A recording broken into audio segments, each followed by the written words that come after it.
खन्थाइगिरि रायथाइगिरि आरो समाज सिबियारि प्राणेश्वर ब्रह्मआ ब्रेन स्ट्रकजों भुगिनांनानै दं।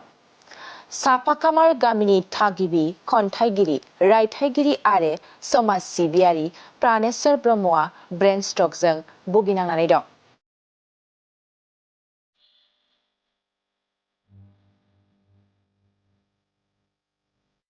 खौरांनि गेजेरजों मिथिनो मोननाय बादिब्ला थांनाय 20 दिसेम्बरनि हर समनिफ्रायनो बिथांनि रुमा बन्दमोन। गामिनि रायजो राजाफ्रा 22 अक्ट'नि फुंबिलियावसो पुलिसनि मददजों बिथांनि दरखौ खेवनानै नायबिजिरनायाव बिथांखौ गोग्लैनाय थासारियावसो नुनो मोन्दों।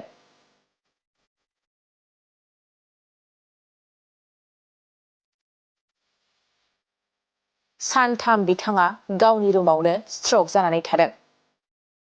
लोगो लोगो बरपेटानि फखरुद्दीन आली आहमेद मेडिकेल कलेजाव लांनाय जादोंब्लाबो ब्रेन स्ट्रक जानायलाय मोजांसिन फाहामथायनि थाखाय गुवाहाटीनि नारायणा सुपार स्पेशलिटी हस्पिटालाव लांनाय जादोंमोन।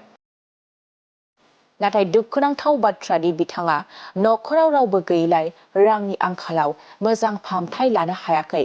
बेनिखायनो दा रायजो राजाफ्रानो बिथांनि नखरनि जानानै बिथांनि मोजां फाहामथायनि थाखाय जा एसे हायो थाइसे थाइनैब्लाबो अनसुंथाइ हरनो खावलायहरदों।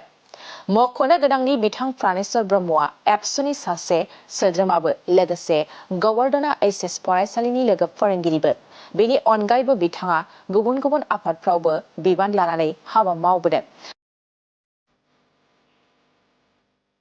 लोगोसे माखासे बिजाबफोरबो दिहुनदों बिथां प्राणेश्वर ब्रह्मआ।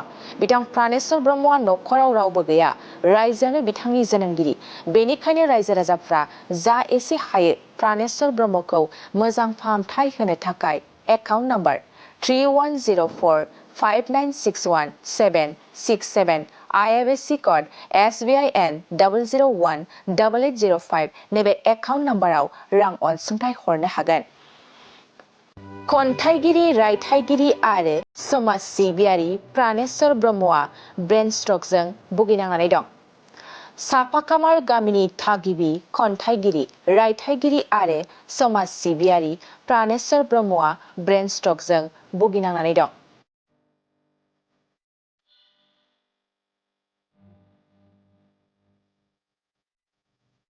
खौरांनि गेजेरजों मिथिनो मोननाय बादिब्ला थांनाय 20 दिसेम्बरनि हर समनिफ्रायनो बिथांनि रुमा बन्दमोन। गामिनि रायजो राजाफ्रा 22 अक्ट'नि फुंबिलियावसो पुलिसनि मददजों बिथांनि दरखौ खेवनानै नायबिजिरनायाव बिथांखौ गोग्लैनाय थासारियावसो नुनो मोन्दों।